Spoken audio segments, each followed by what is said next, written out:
찾도록 하겠습니다. 오늘 우리 함께 나눌 말씀은 요한복음 13장 1절에서 11절 말씀입니다.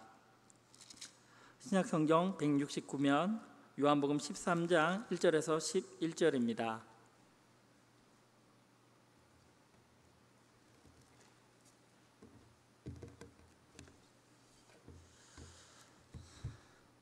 저와 한 절씩 교독하도록 하겠습니다.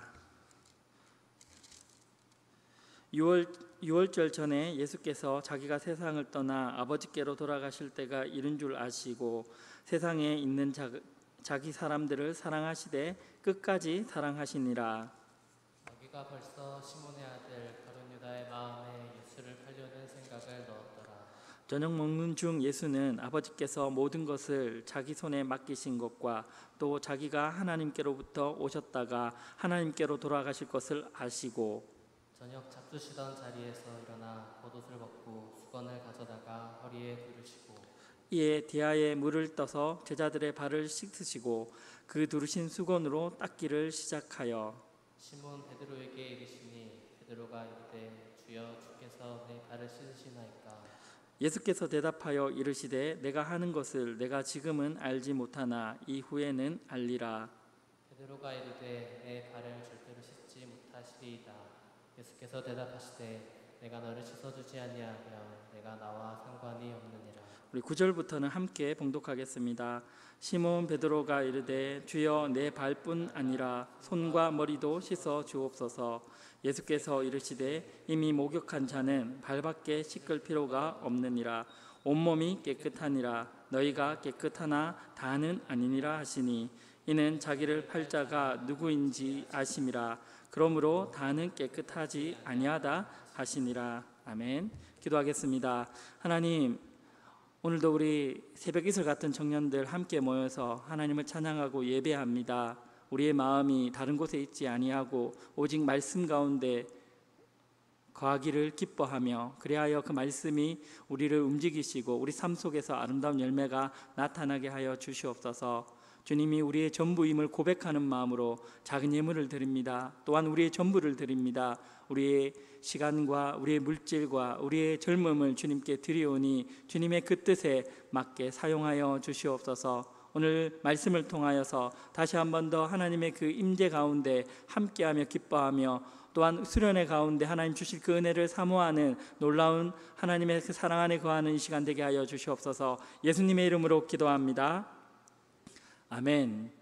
네, 감사합니다. 오늘 이렇게 우리 청년 1부, 2부 그리고 신혼부부가 3부 예배 이후에 또 특강 그리고 부서별 모임이라는 또 수련회, 코로나로 인하여 이런 또 수련회를 갖는 것이 어떤 면에서 되게 매우 유감스럽지만 그러나 우리가 주시는 말씀을 기대하면서 이 말씀 가운데 하나님의 큰 은혜가 임하기를 소망합니다.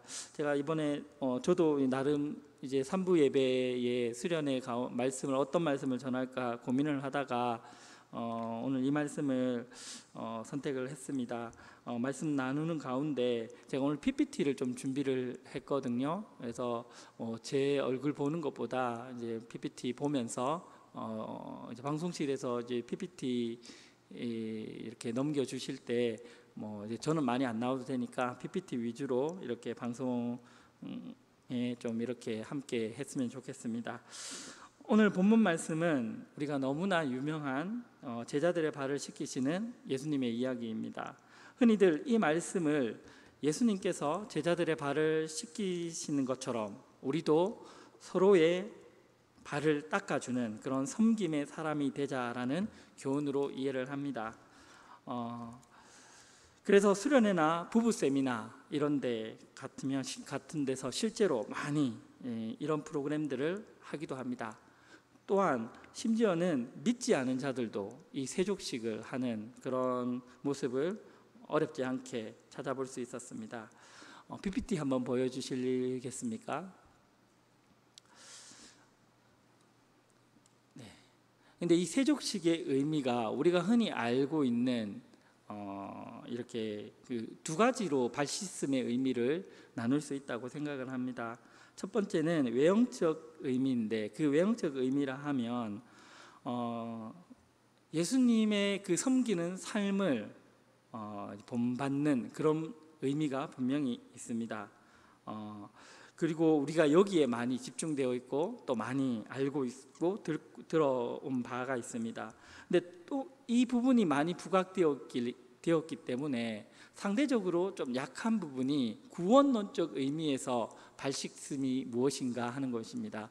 결론적으로 얘기하면 십자가입니다. 이 발씻음이 십자가를 의미하고 있는데, 그렇다면 예수님이 베푸신 이 세족식, 이 발씻음이 우리의 구원과 십자가와 어떠한 연관성을 가지는가 하는 것이 오늘 설교의 핵심이고 주제입니다. 그래서 그동안 우리가 아마 세족식, 예수님께서 발을 씻기시면서 이웃과 그리고 이제 부족한 자들을 더 사랑하고 세상을 사랑하는 그런 예수님의 모습들을 우리가 많이 이 말씀을 통해서 배워왔고 또 이미 잘 알고 있습니다. 오늘은 특별히 구원론적 의미에서 이 발씻음의 십자가와 어떤 연관성을 가지는지 여기에 대해서 조금 더 구체적으로 살펴보기를 원합니다. 4절 말씀을 보시면 저녁 잡수시던 자리에서 일어나 겉옷을 벗고 수건을 가져다가 허리에 두르시고, 이렇게 말씀하고 있습니다. 겉옷을 벗고 수건을 허리에 두른 모습, 잘 아시다시피 전형적인 노예의 모습입니다. 그것도 하급 노예가 하는 일이었습니다. 자, 여기에서 쓰인 이 겉옷, 옷이라는 단어가 히마티온이라는 단어입니다. 여기서 특별히 특이한 것이 복수로 쓰여졌습니다.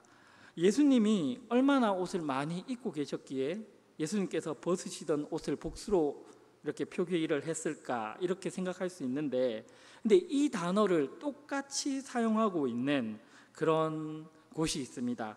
요한복음 19장 23절입니다. 같이 한번 읽어보겠습니다.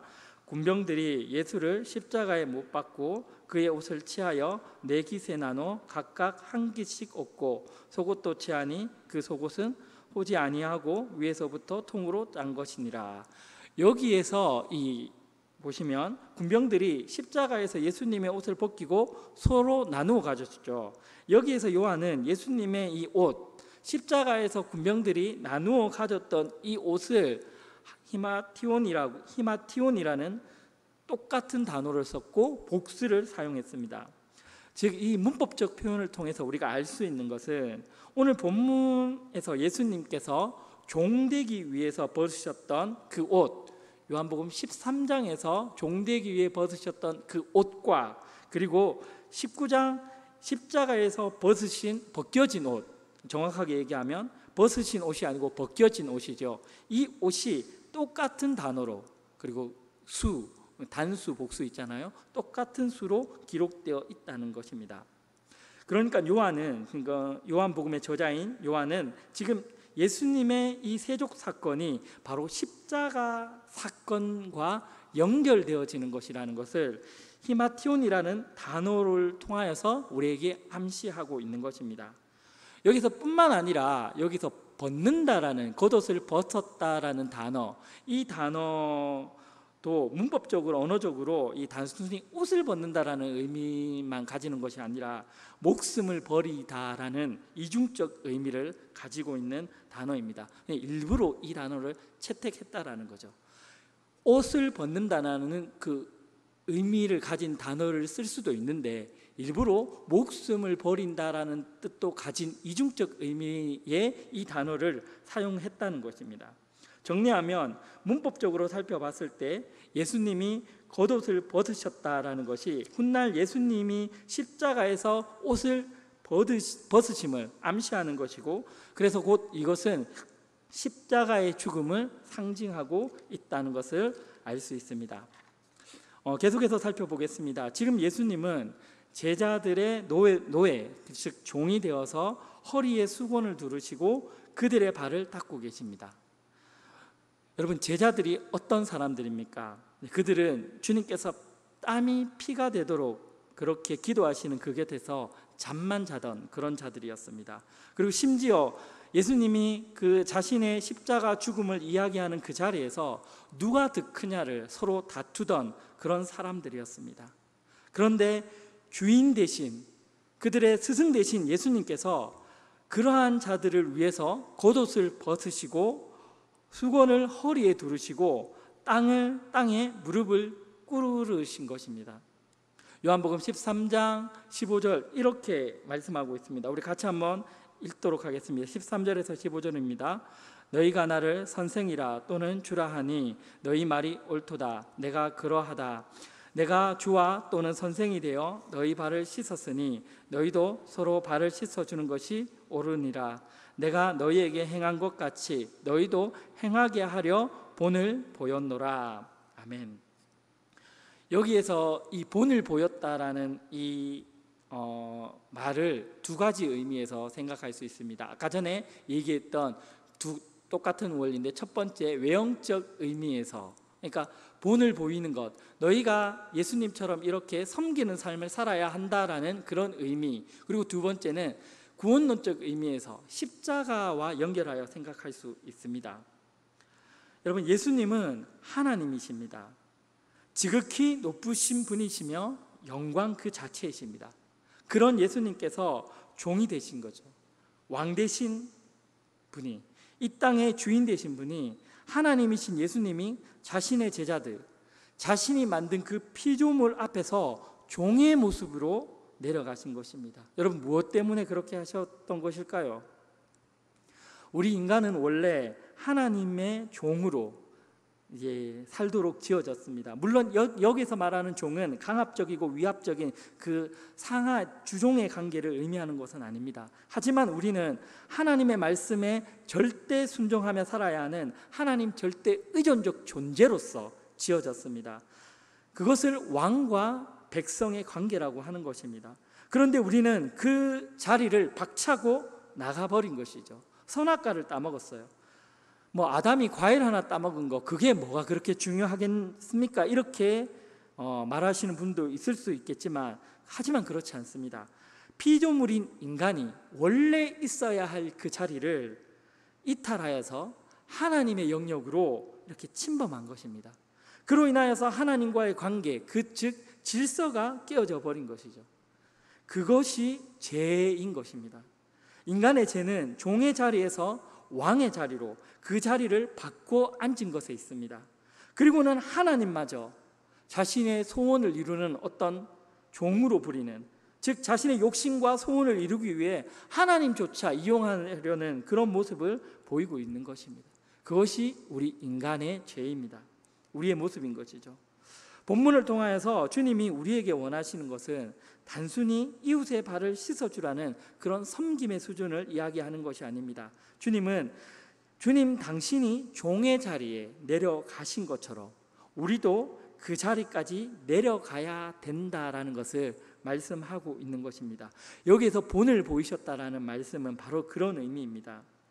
하나님이 만드신 본래의 모습으로의 회복. PPT 보여주세요.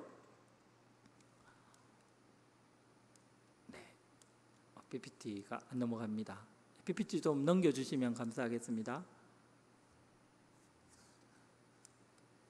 PPT가 안 넘어가. 회복, 원래의 모습으로 돌아가는 것, 왕의 자리, 주인의 자리가 아니라 종의 자리로 돌아가는 것. 그러므로 구원이라는 건 백성의 자리에서 왕의 자리로 바꿔 앉은 우리 죄인들이 다시 백성의 자리, 즉 종의 자리로 내려가는 것, 하나님께 복종하는 자로 만들어지는 것, 이것이 회복입니다. 그러하기에 우리는 다시 종의 자리로 내려가야 합니다. 그러나 우리 스스로 종의 자리로 내려갈 수 없습니다. 죄 때문에 그렇습니다. 죄가 우리를 그렇게 만들었습니다. 그래서 주님이 먼저 우리에게 찾아오셔서 우리를 종되게 하신 것입니다. 그러한 주님의 본이 우리를 십자가의 자리로 이끌어내는 것입니다. 따라서 성도가 이 땅에서 해야 할 일은 이 세상의 주인의 자리에서 내려와서 하나님의 말씀에 온전히 순종하는 그 하나님의 백성의 자리로 옮겨 앉는 것입니다. 이것이 회복이고 참된 부흥인 것입니다. 본이 되게 하려 한다라는 말씀은 바로 그런 의미에서 하신 말씀입니다. 예수님께서 그 일을 모두 행하시고서는 그 행하신 것을 우리에게 그저 선물로 주시는 거죠. 빌립보서 2장 5절 8절에서는 본을 보였다라는 말씀을 이렇게 설명하고 있습니다. 5절 8절 말씀을 같이 한번 읽어보겠습니다. 너희 안에 이 마음을 품으라. 곧 그리스도 예수의 마음이니 그는 근본 하나님의 본체시나 하나님과 동등됨을 취할 것으로 여기지 아니하시고 오히려 자기를 비워 종의 형체를 가지사 사람들과 같이 되셨고 사람의 모양으로 나타나사 자기를 낮추시고 죽기까지 복종하셨으니 곧 십자가에 죽으심이라. 아멘. 여기서 6절에 나타난 그 본체라는 단어가 몰프헤라는 단어인데 그 뜻은 본질까지 똑같은 상태를 의미합니다. 그러니까 예수님은 하나님이시라는 거죠. 6절에 그는 근본 본체시다. 그 본질까지 똑같은 하나님이시다라는 것입니다. 근데 7절에 보시면 그런 예수님께서 자기를 비워 종의 형체를 가졌다라고 얘기를 하는데, 근데 본체, 형체 그러니까 다른 말 같은데 원어로 살펴보면 똑같은 말입니다. 몰페, 똑같은 몰페 뭐라고 했습니까? 본질까지 똑같은 상태. 그러니까 예수님께서는 그 종의 형체를 가졌다는 것이 종 얼비슷한 그런 모습을 보였다라는 것이 아니라 진짜 본질까지 똑같은 그런 종이 되셨다라는 뜻입니다. 즉 주님께서 겉옷을 벗고 수건을 띠고 이게 종의 흉내를 내신 그런 것이 아니라 진짜 종이 되셨다라는 것이죠. 하나님이신 예수님께서 죽기까지 자기를 낮추시고 종이 된 모습, 그것이 예수님이 우리에게 보여주고 싶어 하셨던 하나님의 모습이었습니다.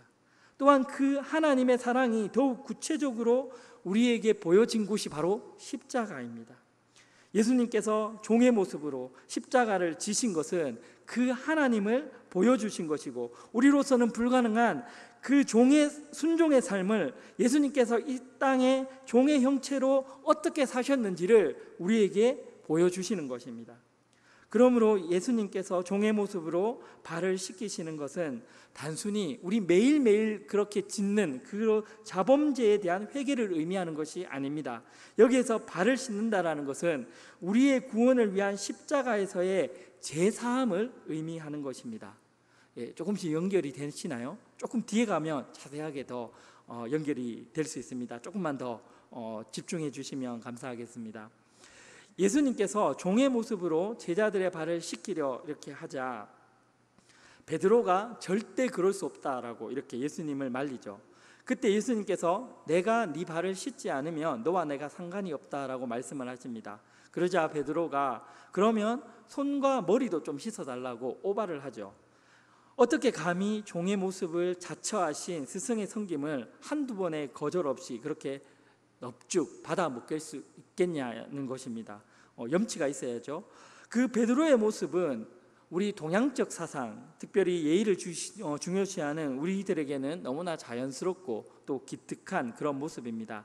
그러나 예수님은 베드로의 그러한 반응을 기뻐하지 않으셨습니다. 왜냐하면 베드로는 예수님의 이 행위를 온전하게 이해하지 못했기 때문입니다. 예수님께서 베드로에게 내가 너를 씻어주지 않으면 내가 너와 상관이 없다라고 하신 말씀은 구원의 차원에서 이해해야 합니다. 여러분, 구원이 무엇입니까? 구원이라면 인간 측에서 할 수 있는 것이 아닙니다. 노력해서 구원받을 수 있는 것이 아니잖아요. 여러분, 구원은 인간의 어떠한 행위나 공로로 인하여 보태어지거나 생산할 수 있는 것이 아닙니다. 온전히 믿음으로만 받아들여지는 것이고 그 믿음 또한 선물로 주어지는 것입니다. 베드로가 예수님의 씻기심을 거절한 것은 인간적인 차원에서는 예의 바른 모습, 염치 있는 모습 그렇게 보여질 수 있지만 구원에 있어서 하나님의 그 전적인 은혜를 거부하는 모습인 것입니다. 여러분, 거절하면 안 됩니다. 그래도 염치가 있어야지. 그러면 안 됩니다. 조금이라도 내가 보태어야 되지 않느냐? 아니라는 것이에요. 구원의 차원에서 우리는 그 은혜를 넙죽 받아야 하는 것입니다. 구원이라는 관점에서는 그게 정답입니다. 왜냐하면 다른 길, 다른 방법이 없기 때문입니다. 그래서 예수님께서 그것을 내가 너에게 하는 일을 네가 받지 않으면 너와 내가 상관이 없다라고 말씀하신 것입니다. 그렇게 구원은 면목 없는 것입니다.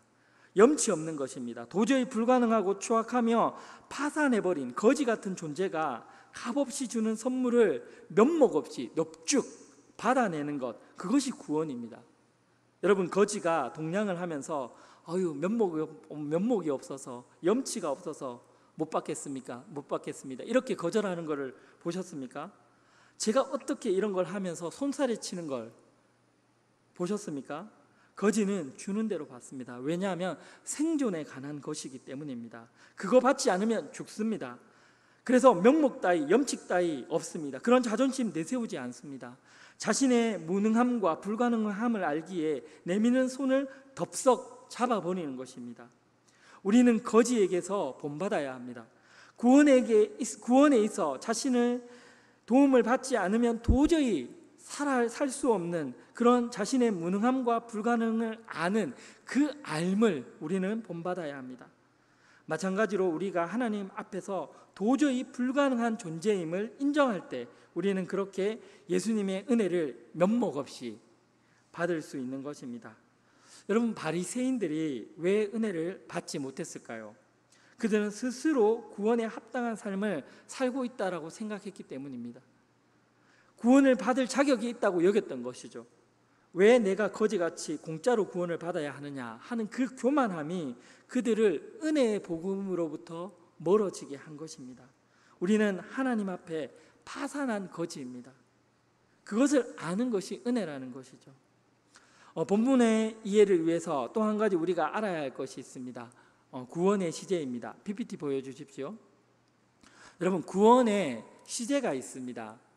구원의 시제라 하면 먼저 구원의 과거 시제입니다. 이 구원의 과거 시제라는 것은 신분적, 선언적 시제라고 할 수 있습니다. 그러니까 우리가 이미 신분적으로, 선언적으로 구원을 받았다는 것이죠. 그러나 우리는 우리 인생 속에서 구원이 무엇이며 또한 어떠한 존재이며 하나님의 그 은혜는 어떠한 것인지를 배워가고 있습니다. 그 구원을 이루어가고 있습니다. 이것을 구원의 현재 시점이라고, 현재 시제라고 이야기하고 있습니다. 우리가 잘 알고 있는 빌립보서 2장 12절이 현재 시제를 잘 설명하고 있습니다. 빌립보서 2장 12절, 그러므로 나의 사랑하는 자들아, 너희가 나 있을 때뿐만 아니라 더욱 지금 나 있을 때에도 항상 복종하여 두렵고 떨림으로 너희 구원을 이루라. 아멘. 두렵고 떨림으로 구원을 이루는 것입니다. 우리가 이미 구원을 받았으면 과거 시제, 그러니까 과거 시제적으로 구원을 본다면 우리는 이미 구원을 받았습니다. 그러나 예수 그리스도의 십자가 보혈로 인하여 우리가 깨끗함을 받고 의롭게 칭함을 받았지만 완료되었지만, 그러나 동시에 현재 우리의 삶 속에서 이 구원이 진행되어져 간다는 것이죠.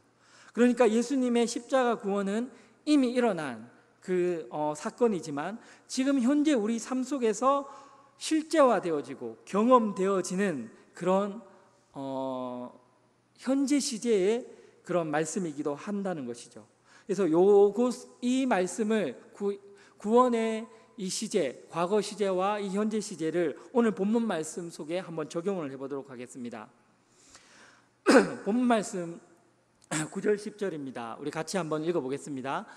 시몬 베드로가 이르되 주여 내 발뿐만 아니라 손과 이르되 이미 목욕한 자는 발밖에 씻을 필요가 없느니라. 온몸이 깨끗하니라. 너희가 깨끗하나 다는 아니니라 하시니라. 아멘. 본문 말씀에 목욕한 자라고 말씀하신 이들은 예수 그리스도의 은혜로 구원받은 사람을 의미합니다. 그죠?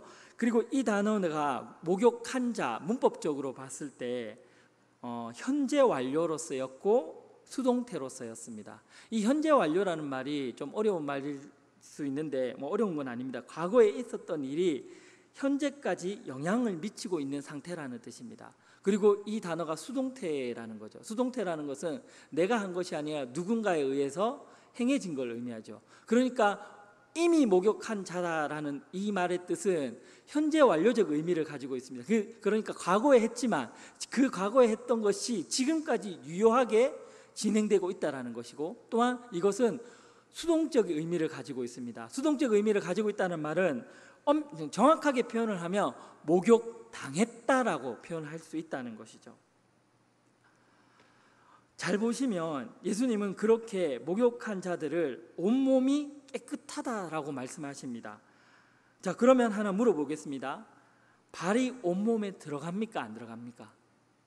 발도 온몸이죠. 그러면 지금 예수님께서는 이미 우리가 온몸이 깨끗하다고 말씀하셨으니까 우리의 발도 깨끗하다라는 의미잖아요. 그 깨끗한 발을 지금 씻고 계시는 것입니다. 그죠? 본문 10절 후반을 보시면 너희가 깨끗하나 다는 아니다라고 이렇게 말씀하고 있는데, 이것을 잘못 해석하면 너희 온몸은 깨끗하지만 발만 더럽다라고 이렇게 해석할 수 있는데, 이건 잘못된 해석입니다. 11절을 보시면 이는 자기를 팔자가 누군지 아심이라 이렇게 말씀하시거든요. 그러니까 여기서 다는 아니다라고 말씀하시는 것은 너희의 온몸이 깨끗하지만 너희의 발은 깨끗하지 않다가 아니라 너희 모두가 깨끗하지만 누군가는 깨끗하지 않다. 여기서 누군가는 아마 가룟 유다를 이야기하는 것일 것입니다. 예수님은 지금 너희가 이미 깨끗하다고 선언하고 계시는 것입니다.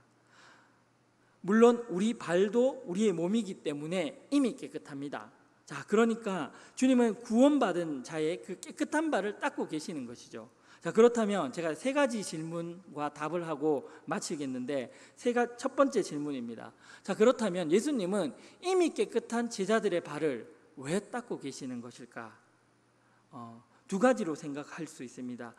첫 번째는 바로 예수님께서 이 발 씻기심을 통하여 섬기는 종으로 오셔서 우리를 구원하시기 위하여 종의 모습으로 오신 그 예수 그리스도의 십자가를 설명하기 위함입니다.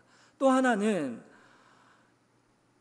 우리가 예수 그리스도의 십자가의 보혈의 피로 인하여 목욕한 자라는 것을 발 씻음을 통하여 확인시켜 주시는 것입니다.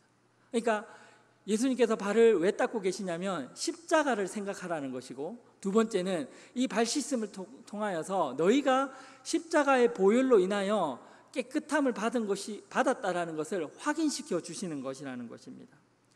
그리고 두 번째 질문, 그러면 목욕함과 발 씻음 무엇이 다른 것일까요? 공통점은 둘 다 십자가를 의미합니다.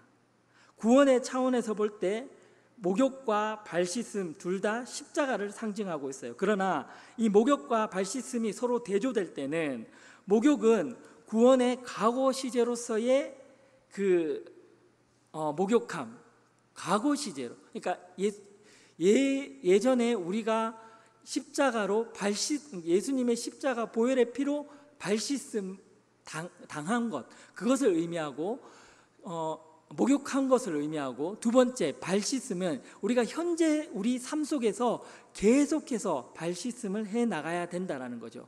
이 발 씻음은 또한 십자가를 의미하고 있습니다. 예수님께서 더러운 우리의 죄를 십자가로 목욕시켜 주셨습니다. 그리고 이 땅에서 우리가 왜 목욕이 필요한 자이며 그 목욕을 스스로에게 맡기지 않으시고 예수님이 목욕을 시켜주실 수밖에 없으셨는지를 말씀을 통해서 가르쳐 주심으로 그 목욕을 끝까지 완성하고 계시는 것입니다. 이것이 바로 1절에 끝까지 사랑하셨다라는 그 말씀의 의미입니다. 그리고 세 번째 질문, 구원의 현재 시제로서의 발 씻음은 무엇을 의미하는 것일까? 조금 더 구체적인 의미가 무엇일까? 이것만 살펴보고 말씀을 마치도록 하겠습니다. 얼핏 살펴보면 우리는 꽤 잘하고 있는 듯합니다. 많은 시간과 물질을 들이고 하나님과 교회를 위해서 일하고 섬기는 모습들을 보이고 있습니다. 또 어떤 사람들은 하나님께 자신의 인생을 드리고 선교사로, 목회자로, 그리고 하나님의 종으로 그렇게 자신의 전 인생을 내려놓기도 합니다. 그런데 우리는 그렇게 봉사하고 헌신하고 그런 기특한 삶을 살면서도 여전히 자신의 의를 세우는 그런 사람들입니다. 제가 여러 번 이런 이야기를 여러 번 했던 것으로 기억하는데 다시 한 번 더 제 이야기를 하게 되어서 죄송합니다. 저는 청년 시절에 새벽 기도를 드렸던 보기 드문 청년이었습니다. 군에서도 새벽 기도를 드렸고 전역하고도 새벽 기도를 드렸습니다.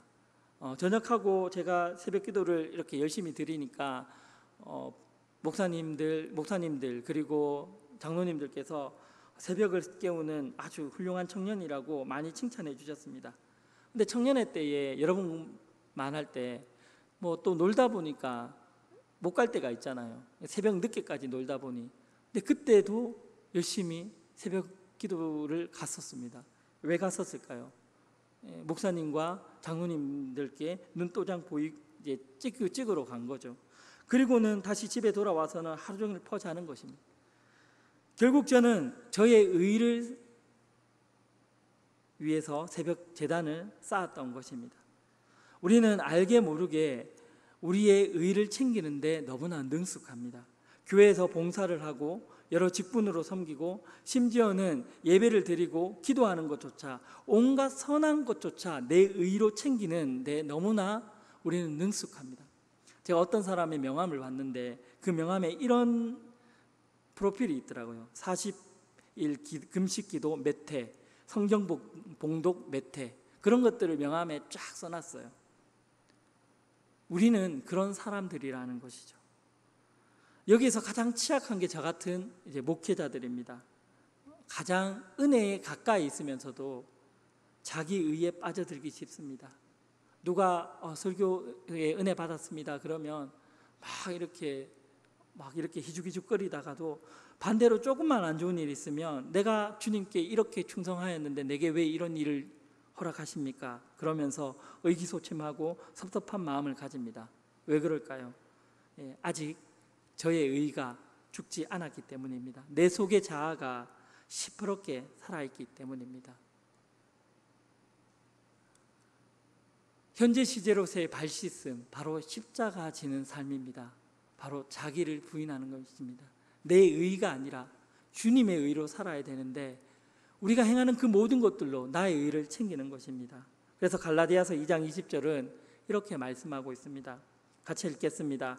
내가 그리스도와 함께 십자가에 못 박혔나니 그런즉 이제는 내가 사는 것이 아니요 오직 내 안에 그리스도께서 사시는 것이라.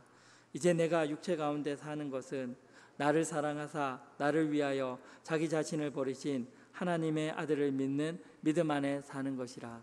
아멘. 아멘이십니까? 그리스도의 보혈의 피로 목욕한 자들은 이 말씀으로 날마다 자신의 발을 씻어야 합니다. 내가 십자가 보혈로 이미 구원받은 하나님의 백성이지만 여전히 육체의 소욕 가운데 있는 나 자신을 보면서 나 자신을 부인해야 합니다. 그것이 구원의 현재 시제로서의 발씻음의 참된 의미인 것입니다. 하나님, 저는 아닙니다. 하나님, 저는 아무것도 아닙니다. 하나님의 은혜가 없으면 한 시도 살 수 없는 그런 존재입니다. 그것이 자기 부인이고 그것이 십자가 지는 삶입니다. 그러므로 발씻음이란 십자가 지는 삶입니다. 자기를 부인하는 삶입니다. 여러분은 예수 그리스도의 십자가로 깨끗함을 받은 자들입니까? 네, 감사한 일입니다. 그렇다면 이제 우리의 삶 속에서 자기 십자가를 지어야 합니다. 날마다 우리 삶 속에서 발씻음의 모습이 있어야 합니다. 그 발씻음이란 그렇게 자기 십자가를 지고 자기를 부인하며 나를 위해 자기 자신을 버리신 예수 그리스도를 믿는 믿음으로 사는 그 삶을 의미하는 것입니다. 그렇게 우리는 날마다 자기의 옛자가 죽어가는 모습을 감지하면서 예수님의 십자가가 자신의 삶 속에서 실제화되는 것을 확인하시는 것, 그 삶이 십자가 지는 삶이고 그 삶을 위해서 예수님께서 그 십자가를 지셨으며 예수님께서 제자들의 발을 씻기신 것입니다. 갈라디아서 2장 20절 한 번 더 이 말씀을 읽고 설교를 마치겠습니다. 찬양단 준비해 주세요. 갈라디아서 2장 20절입니다. 같이 읽겠습니다. 내가 그리스도와 함께 십자가에 못 박혔나니 그런즉 이제는 내가 사는 것이 아니요 오직 내 안에 그리스도께서 사시는 것이라. 이제 내가 육체 가운데 사는 것은 나를 사랑하사 나를 위하여 자기 자신을 버리신 하나님의 아들을 믿는 믿음 안에 사는 것이라. 아멘. 우리 이 시간에 시간이 조금 지났지만 찬양하고 기도하고 예배를 마치도록 하겠습니다.